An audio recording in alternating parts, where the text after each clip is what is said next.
AM1220 AM1220 KDOW and Money 2.0 present The Real Estate Report with Tony Mendez and Gordon Hines. Bay Area real estate and mortgage experts with over 25 years in the business. Now, with an in-depth look at this week's local and national real estate news and what it means for you.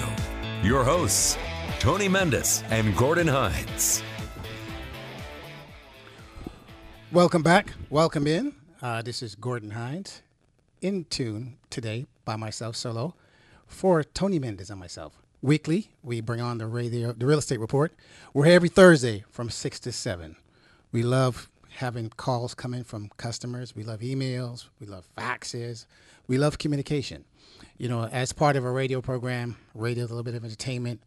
It's a little bit of giving out information. It's a little about sending people to the right source to get the right information through the right channel. We're just here. We've been here for the last 6 years. Tony's been for doing 5, and this is going on January 1st, 2018 is going to be my 3rd year coming up on the show. I love to talk to people. A lot of people call me, send me emails, say, "Hey, Gordon, I heard you on the radio. I learned a few things. I talked to my lender, or I was in a transaction, and the information I heard on the show was very, very beneficial." And that's what we like to hear. This is a live show, by the way, so call in. You're welcome to call in. Tell us how we're doing. Even if you don't have a comment or a question or an email, hey, Gordon, I'd love to hear you. I love your information, I love your advice. Or give me a correction. If I make a mistake, if I say the wrong thing, or if you disagree with something I say, hey, we're not perfect, so we all can take some constructive criticism. Exclude myself, by the way. I'm always into making myself a better person and being better at what I do. That way I can be better for you. We got a lot to talk about. Every week we have a lot to talk about, by the way. That's what we always say. The biggest thing today, of course, is tax reform. And what does tax reform mean to us as realtors? That's the biggest caveat. You know, and when you kind of break the whole tax reform thing down, you look at the corporate tax rate. It doesn't really affect us. We look at the tax brackets, you know, middle class, high income class, low income class. That does affect us. But as real estate professionals and as real estate consumers, what are some of those changes going to mean for the real estate market? We're going to talk about our little caveat that we always talk about every week is this day in history. What happened today, that's significant. We try to pick out, a lot of things happen every day in history, by the way. If history goes back generations. We try to pick out the things that are valid and fruitful to our industry, which is real estate, mortgages, anything along that line that has some type of influence. We always like to mention as a part of the day. We always like to talk about rates. What are rates doing today versus yesterday? You know, sometimes people are always calling, looking for predictions and, hey, Gordon, which direction rates are going to go? And I always tell people I don't have a crystal ball, because if I did, I probably wouldn't be on this show talking to you. But what we do, we look at trends. We look at what's happening in the marketplace. We look at upcoming events, such as when the Fed's going to meet. We look at what the stock market's doing. Everything goes into actual rates. Believe it or not, rates change every day. Sometimes we have midday price changes up and down. To the consumer, it might not feel like it makes a difference, but if you're trying to lock and you're trying to hit a specific rate, a specific price point in your refinance or purchase, that's when the rate changes are very, very important. That's why it's always good to keep in touch with your loan person. Hopefully it's us. And that way they can, you know, because we keep our finger, I call on the trigger, and we're always watching rates, and we're always watching what the market is going to do. We try not to predict. We just try to follow the trend and try to give you a informed decision. Timing, you know, believe it or not, man, I was just looking at my calendar. Thanksgiving is 6 days away. Rainy season seemed like it's in full effect. You know, last year we had tremendous storms. It looks like we're starting back out on the same path. Hopefully, I don't know. Once again, I'm not the predictor, so I'm not going to tell you what the weather's going to do, but it looks like we're off to a great start, refilling those reservoirs and kind of keeping the water rates low. I love the rain because I can't wait till I hear what East Bay Mud has to say about water rates, considering that over the last year, we should be officially out the drought by now, but it seems like we never get out of drought. We're always in drought because it looks like these industries and utility companies are always looking for reasons to raise rates. But we're 6 days away from Thanksgiving. I can't believe that. 6 days away from Thanksgiving. 38 days from Christmas. You know, you go into the stores, everything now is in full effect in the stores. You know, all the Christmas ornaments, Christmas decorations, Christmas cards, Christmas music is playing. You go to the coffee shop, they got the Christmas cups and everything that makes you feel like Christmas, which always is a sign for make you feel like spending money. It's more like it. But these are all the things that the retailers get excited about. For some retailers, you know, like Toys R Us and those kind of reciprocal companies, these guys make 60 or 70% of their business during this time of the year. So it's very critical that they have a successful Christmas. And of course, the next event after Christmas is New Year. End of year 2017, 47 days away. 47 days away, we're going to be ringing in a new year, 2018. It seems like the years are coming so quickly. 2016 Olympics just left. In another 2 years, next year after 2018, they'll be back again. I mean, time is clocking. You look at your kids and see where they were and now where they are, and you say, wow, time moves every day. The great thing about rates, we always like to mention the Freddie Mac weekly survey. That's the general bar that we set for rates that go nationwide. Rates are typical, reciprocal all around the nation. They're about the same. Freddie Mac weekly survey this week, 30-year fixes averaging 3.95%, which is still a good rate because it's under 4%. 15 years, 3.31%, and a 5-year fix, which we always talk about. The last couple of shows we've been talking about ARMs and how ARMs are becoming very popular as rates start to slowly trickle up. Prices are slowly trickling up. The difference in a half a point in rate can be the difference for you qualifying for a loan or not buying a house. So a lot of customers now are looking at 5-year fixes. The 5-year ARM is the most popular ARM. The 7-year ARM, the 10-year ARM. These are all different options out there as far as looking at loan scenarios. Last year, I went back in the calendar, and the greatest thing for prediction is to see what something is done in a previous time zone. Last year, November 2016, this same week, believe it or not, 30-year fixes are just 0.1% off. A 30-year fix averaged 3.94% November of 2016. The 15-year was 3.1%, and the 5-year was 3.07%. So rates haven't changed much in a 12-month cycle if you kind of look at it. November last year, of course, you know, another catastrophic event that happened to our country. A new president was elected. He didn't officially take office until January, but the trend starts when we know that there's going to be a change in regard. Stock market, as we've been talking about, what he's been, you know, boasting about, and we talked last week. If it happens on your watch, we have to give you credit for it, whether he had anything to do with it or not. But stock market's on an all-time high. But if you look at rates, where we are in our world, it's about the same versus last year when Mr. President took over.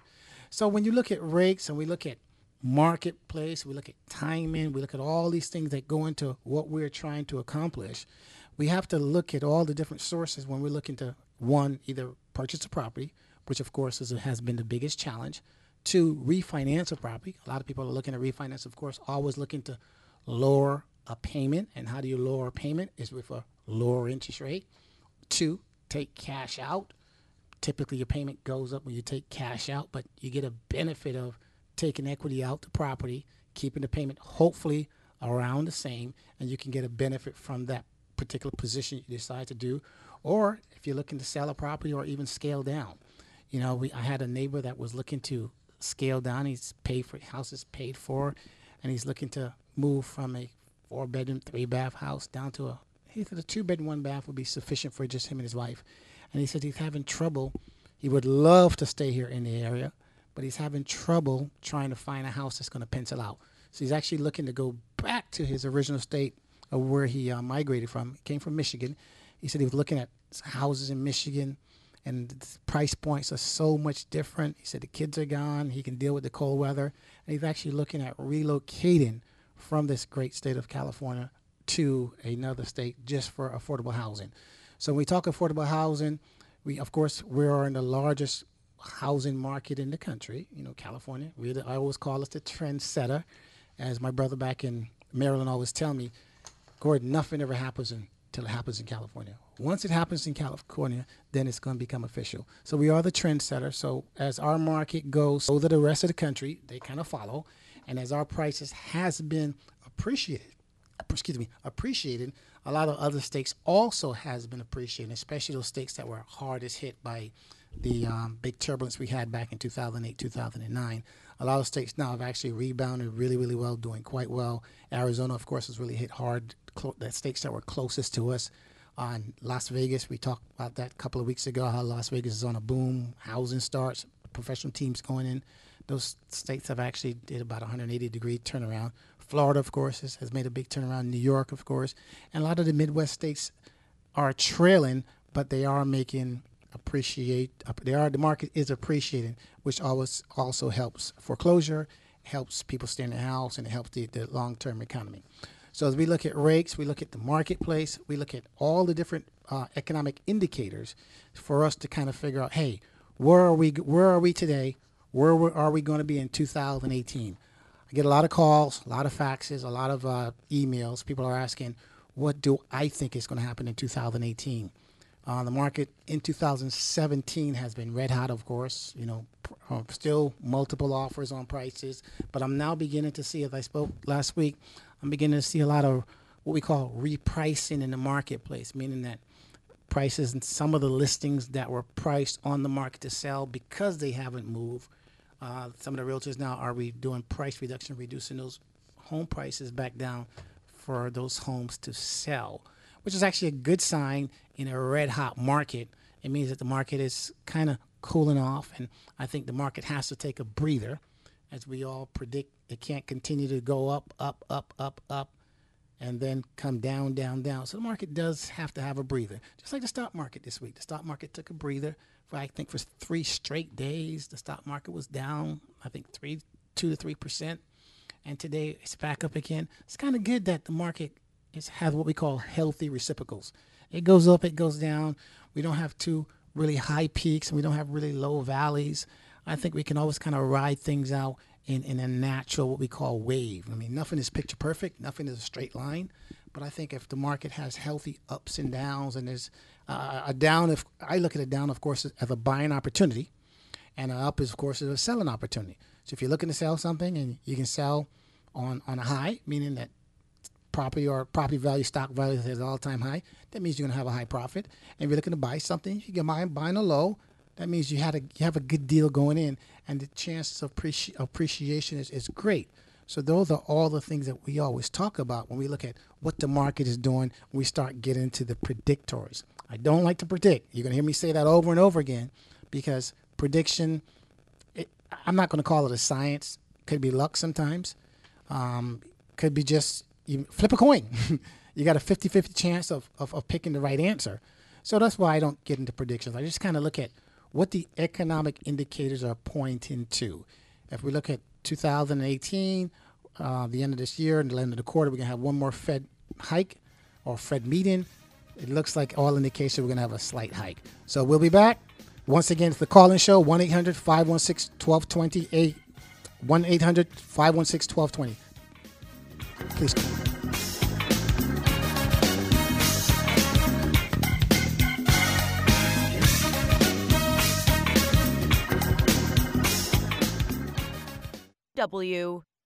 This is Money 2.0 on AM 1220 KDOW.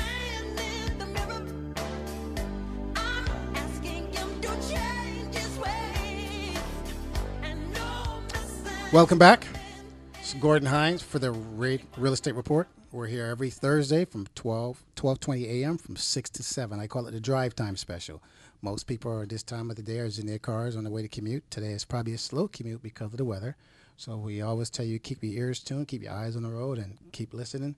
If you got a question for us, jot the number down, call us, email us, Gordon@BayAreaLoanSource.com, or call us, 800-516-1220, 800-516-1220, because we're here every Thursday, 12:20 a.m., 6 to 7 p.m.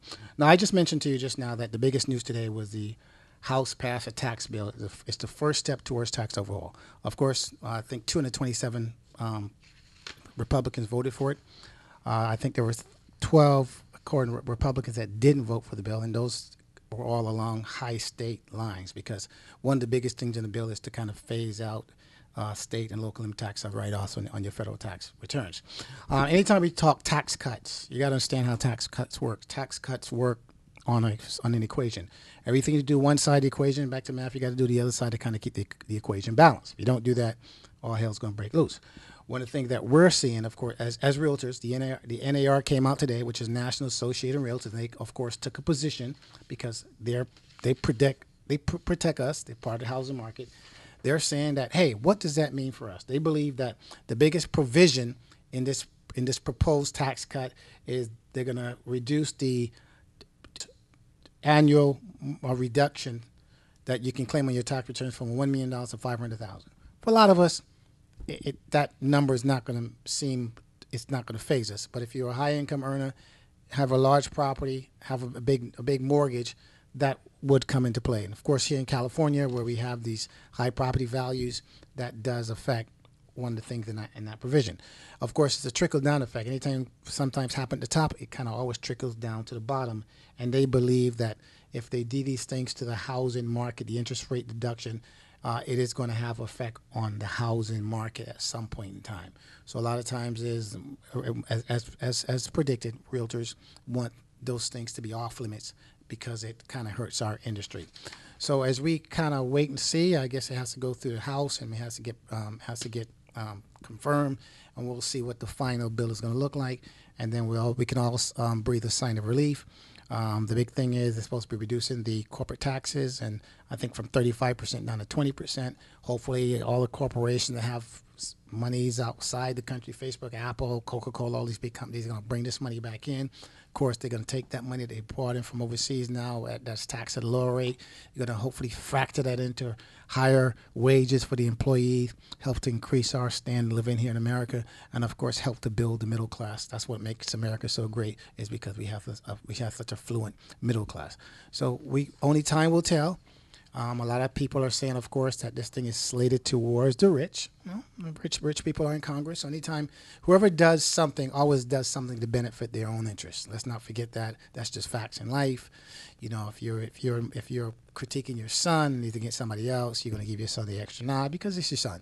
So naturally, they say that most of the senators and the congressmen are rich people anyway. So of course, they always going to side for something that's going to benefit them. So I don't see why we would think anything different.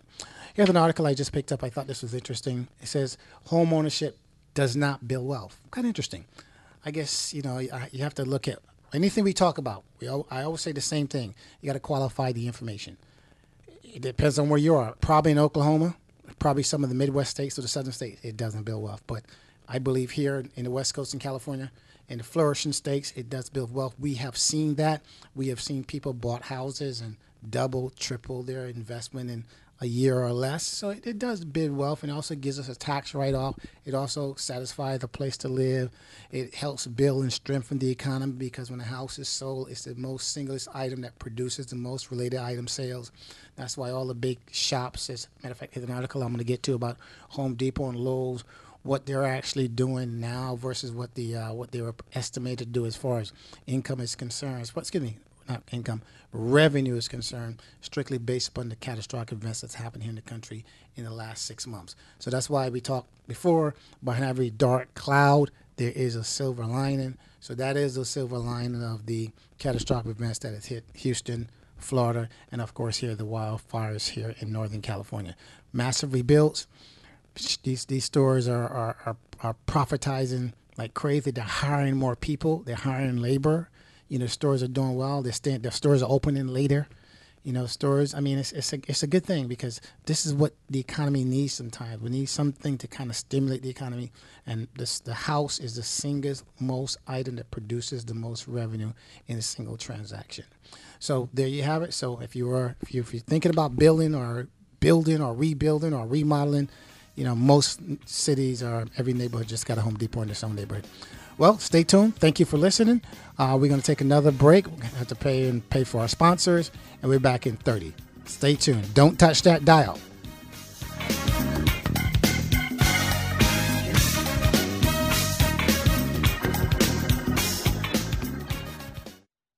Is Money 2.0 on AM 1220 KDOW. I got a plan to get us out of here. Been working at the convenience store. Managed to save just a little bit of money. Won't have to drive too far.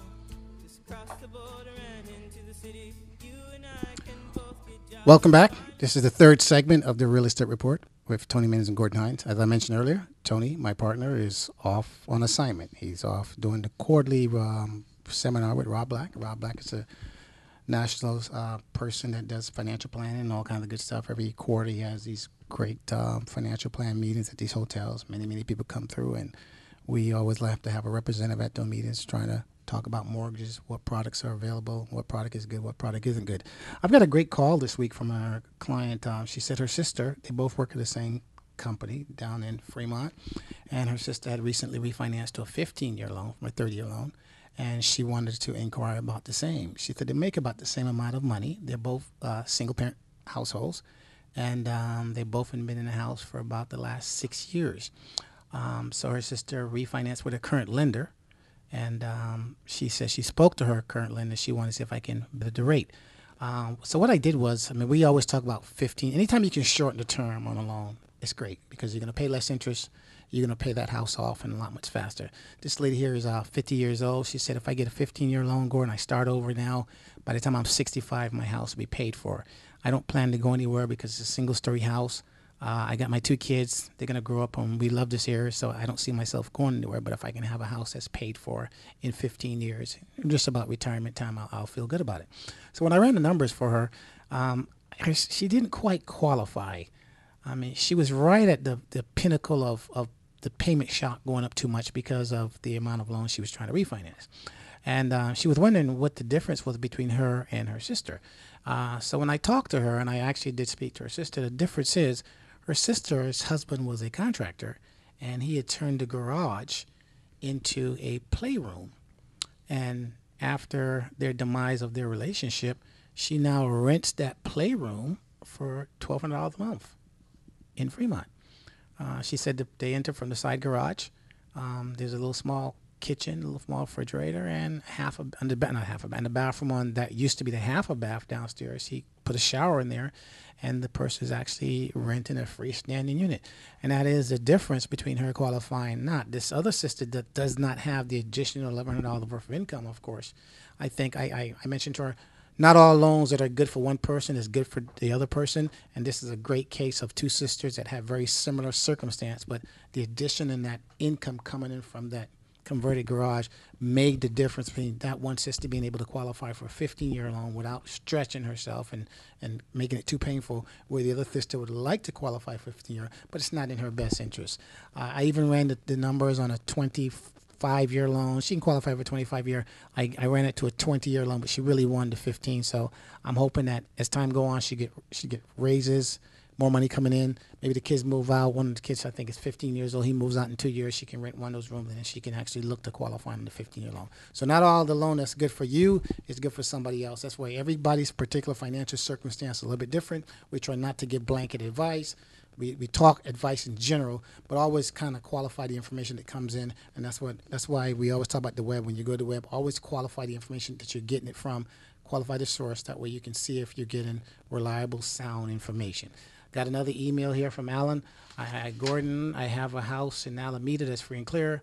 I would like to take cash out and buy an investment property. The problem is I went to 6 different lenders, and I've all been turned down because I have too many properties that are financed. There's what they call a finance rule. Most Fannie Mae or Freddie Mac guidelines are 10 finance properties. They allow you to purchase another one. I think he has more than he wants to say cash out, so he's got more than 6 finance properties. So that would be an arduous stretch for him. We would probably have to do a non-QM loan for you, Alan, to kind of get you into the product so you can get the product and get the money if that what you need it to be.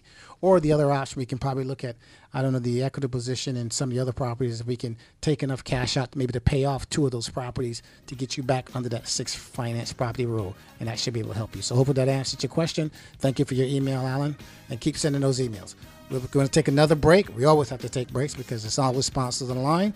So we'll be back. Stay tuned. Don't touch that dial.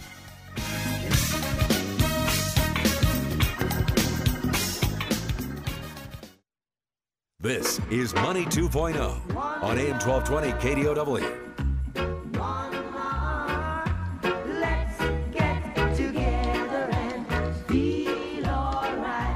Hear the children crying. One love. Hear the children crying. Welcome back. This is Gordon Hines, sitting in for Gordon Hines and Tony Mendez on the weekly Real Estate Report. We're here every Thursday, 6 to 7, drive time. We love to hear from you. We love the emails. I just mentioned the email from Alan in Alameda, which was a great email. I just looked at my page here. I had just had 2 emails that popped up.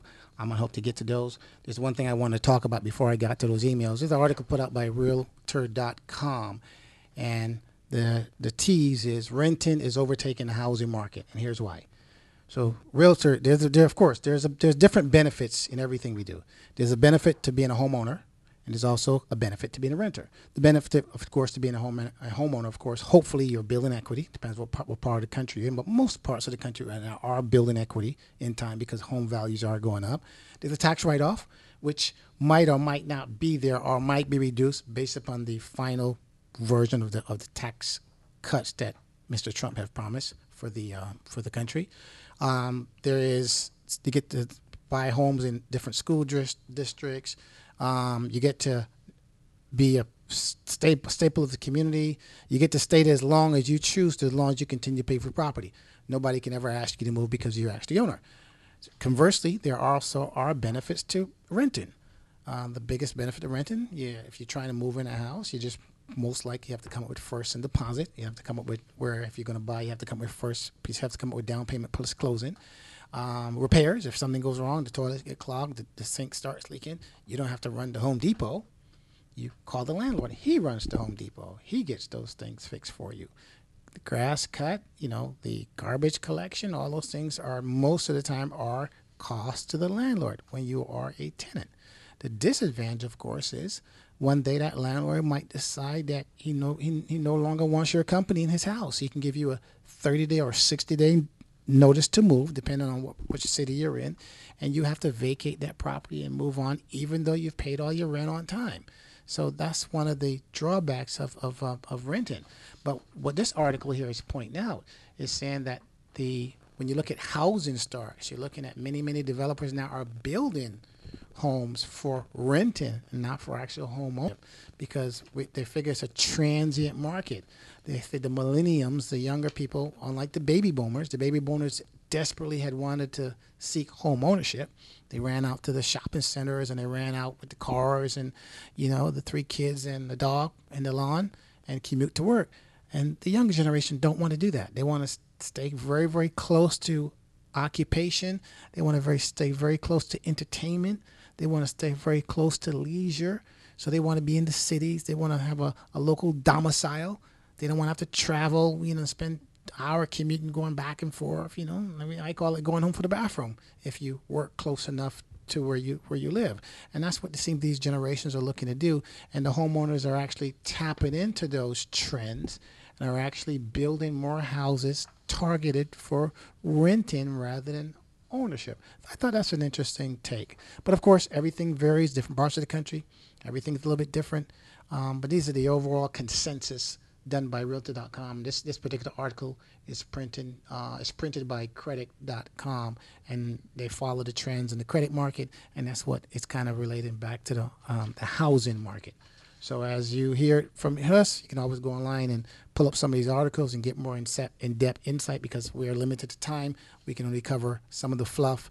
We don't have time to go into all the details, but we just kind of point you the right direction. Once again, we're just pointing out the trends that we're seeing because all the advice and the things that we talk about are based upon trends. We tend not to predict. Prediction is bad. Following trends are always good. If you follow a trend, you can always be one step ahead of the marketplace. If you follow a trend and you see a grocery store coming in or a big development, there's housing coming. There's money going to be reinvested in that neighborhood. So that your housing value is going to go up. When you see those places close up and boarded up, that market is going to start to go down. People are going to start bailing. So you better sell your house really quickly because that value is going to go down unless you're going to have to stay in a holding pattern until it comes back up. That's why we always talk about trends. That's like the same advice we give is every week. I say the same thing every week because the same thing that I say is consistently true. I always tell you if you have a question, we send you to the professional, not your Uncle Tom or your cousin Fred. That's a quote-unquote phony professional, we send you to professional. You got a problem with tax, you go see an accountant. You got a problem with law, you go see an attorney. You got a problem with contractor, go see a contractor. That's what these people do for a living. So when you do something for a living, you have a financial interest. Hopefully you're going to be good at what you do. You have to be good at what you do if you're staying in business. You got to be doing something good to stay in business, keep your doors open. So that means that's why we always push you to professionals. Always somebody, if you go to a group of people, you meet with 5 of your friends and you start talking about a particular problem you have. There's one friend, he's an expert in that area. He can tell you exactly what happened to him and how he did it. But his information might be great for his particular circumstance, but it might not be good for your particular circumstance. And that's why we always push you back to the profession. You want to sell your house? Go see a realtor. Realtors, that's what we do. It's full-time realtors, guy that sit there, sell houses, trends, knows what's going on in your neighborhood. Your local realtor, too. Don't go to your cousin Fred who lives in San Jose is going to try to sell your house in Hercules. He's too far away. He doesn't know that marketplace. He's just a realtor. He does have a license to sell houses in Hercules, but he's not an expert in the Hercules market. So you can always you can be a professional, but we always like to call the qualified professional. You go to an eye doctor, not to see about your feet. You go to eye doctor, see about your eye. You want to know about your feet, you go to see a podiatrist. So your friend Fred might know more about podiatry than the eye doctor. So that's why we always qualify the information. We always send you the information. Loan people, here we are. This is what we do. If you have a question about loans, come to us. This is what we've been doing for the last 25 years.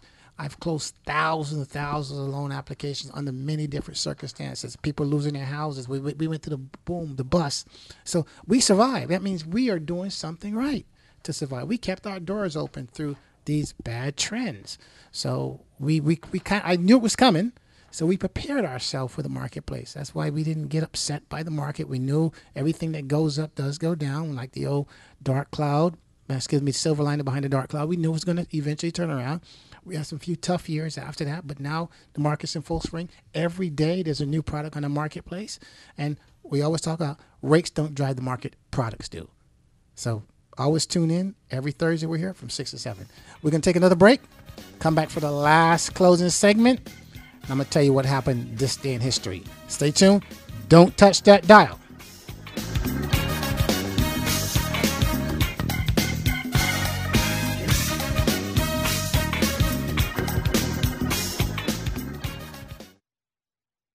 This is Money 2.0 on AM 1220 KDOW. Your dreams were your ticket out.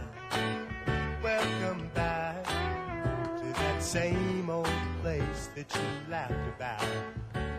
Well, the names have all changed since you hung around. Welcome back. Gordon Hines, final straightaway of the show, 6 to 7. I keep telling people this is the fastest hour in show business. Time goes so fast. Start out at 6 and it's almost 7 already. Time to clock out and sign off. But before I sign off, once again, I always like to thank people for listening. It's important that we listen. Thank you for the emails. I got a great email that just popped up I want to talk about. And hopefully that we are providing a service. 12:20 a.m., 6 to 7 every Thursday drive time. Always call the show, 516-1220, email, which people do like to do, email. Got an email here. Gordon, I recently retired. I'm 67 years old. I owe about $80,000 on my home, and I had a 15-year loan. I'm still struggling to make the payments. Would you recommend the reverse mortgage? A lot of people are talking about reverse mortgage, but I'm afraid of the reverse mortgage because I was hoping to pass my home on to my only son, and that's the only asset that I have. So I always tell people that anytime there's a crisis that comes to finance, always take care of yourself first. Don't worry about your son. You can worry about him later. You have to take care of yourself first. Like being on the airplane, they always tell you in case of a catastrophic event, put your mask on first. You're no good to anybody else unless you're kind of taken care of. So if you're struggling to make the payment and you don't have enough income to make the payment and you don't have the money to keep the upkeep on the property, that's where the reverse mortgage actually come in. Reverse mortgage is a great tool. It's not the best tool for everybody, but it's a great tool under certain circumstances. It sounds like, without knowing all the rest of your information, I'm going to give this woman a call after the show and then kind of quiz her more to see if the reverse mortgage would be her best plateau. But just in listening and looking at what she's basically writing, it looks like the reverse mortgage is a good option to start with. If you struggle with payment, Her son, I don't know how old he is. I don't know if he works. I don't know if he lived there. I don't know if he's contributing to the household. And she's got 8 years left on the payment. The problem with amortized payments is because you owe a small amount of money, the payment doesn't go away. So in other words, if you got a $3,000 payment, you owe $15,000 on your house, you're going to still have a $3,000 payment. If you got a $3,000 payment, you owe $100,000 on your house, your payment's going to stay to $3,000. That's one of the problems. As the balance goes down, the payment does not get re-amortized. The payment stays the same. That way you can pay off that loan on the specific time, the specific date that it was slated for. So those are something good. I'm going to give this woman a call and see if the reverse mortgage would be good for her. Of course, the last segment, we always talk about this day in history, and we always like to look at what things affects the world and affects real estate that's happened in this day in history. Actually, one of the good things I noticed, the pipeline, the Alaskan pipeline, President Nixon at that time agreed to expand on for the United States to build the pipeline. The pipeline, I kind of looked at it. I didn't know the pipeline generated 70,000 jobs. And during that time of the 1970, 1971, 1972, coming through that oil crisis, the economy was coming out of Vietnam. All these guys coming back, bringing people back into the economy. The economy was struggling. Interest rates was high. And that pipeline satisfied a lot of jobs. It moved people up to Alaska. It populated that part of the country. So that was a great thing that he actually did. 70,000 jobs were actually generated from that pipeline. And actually, I'm just reading today, the pipeline coming through the Keystone Pipeline is actually leaking. That's coming from Canada down into Michigan. So it's kind of interesting that those two things actually happen. But once again, we'd like to thank you for listening to the show. We're glad you're tuning in. Once again, we're not bashful. We're not shy. If you hear something you didn't like, we're not covering something you want to hear, send us an email, send us or give us a call. Or a fax. I always talk about fax. Tony doesn't like to talk about fax, but I like to talk about fax. Faxes are still available. Some people don't know what a fax is, but I do. And we have one here in the office, 925-299-5395. In case you're bashful and you want to fax something to us, come right and fax them. So once again, we're back next week. As always, every Thursday, 6 to 7, drive time. Thank you for listening. Now, by the way, you can actually touch that dial. Until next time, tune back in. Have a great day. Bye-bye.